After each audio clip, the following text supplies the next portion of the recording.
Moi c'est Lil Kev et mon pas signature c'est le glisser-tête.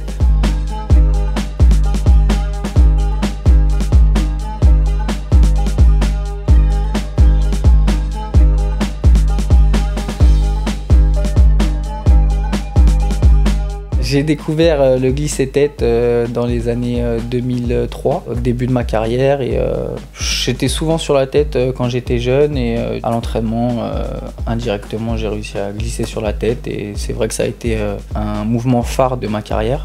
C'est un mouvement qui a été créé dans les années 90 aux États-Unis. J'ai réussi, on va dire, à le remettre à la mode, et il y a plein de variantes que j'ai réussi à développer sur ce mouvement.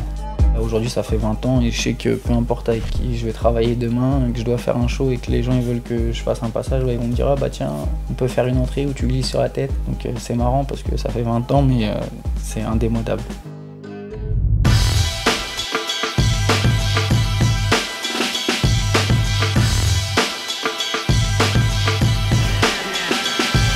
Étape 1, prise d'élan. Un ou plusieurs pas selon la distance qu'on veut parcourir.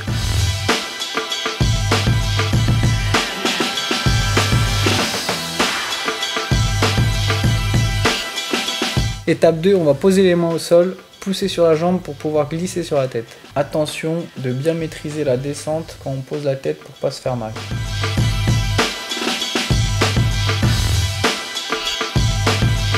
Étape 3, je vais garder une main au sol pour pouvoir diriger ma glissade.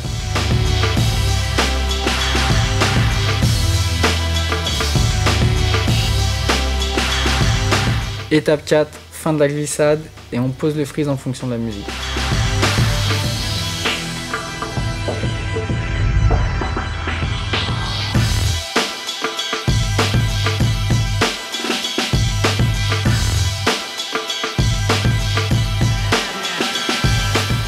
Mais on va dire premier souvenir, c'est le clip de Diams. C'était pour le clip de La Boulette. J'ai été au battle de Booba à l'époque qui organisait. C'est ce jour-là que j'ai rencontré Diams et qui après le battle est venu me voir et m'a dit voilà, je suis sur un clip, il me manque un b-boy, un petit.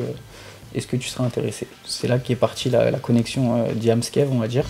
J'ai un souvenir aussi d'une étape, on va dire, de ma carrière. C'est le Battle of the Year 2011, donc international. C'est la première fois où j'ai été champion du monde avec le groupe Vagabond. C'est un petit tournant de ma carrière parce que c'est quelque chose que je voulais déjà en groupe. Et maintenant, je pense que l'un des derniers objectifs, c'est de l'avoir en solo. On va se battre encore pour ça. Troisième souvenir, c'est un film que j'ai fait avec Nawel Madani. Ça s'appelle C'est tout pour moi. Travailler sur un film, c'est aussi cool, ça change, c'est une nouvelle expérience. Vous êtes prêts pour le bonus track?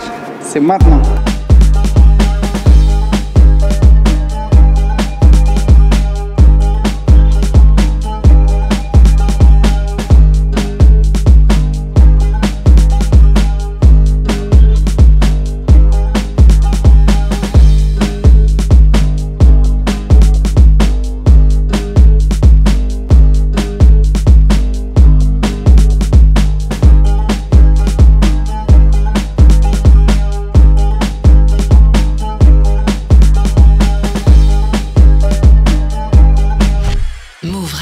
Hip Hop Nation.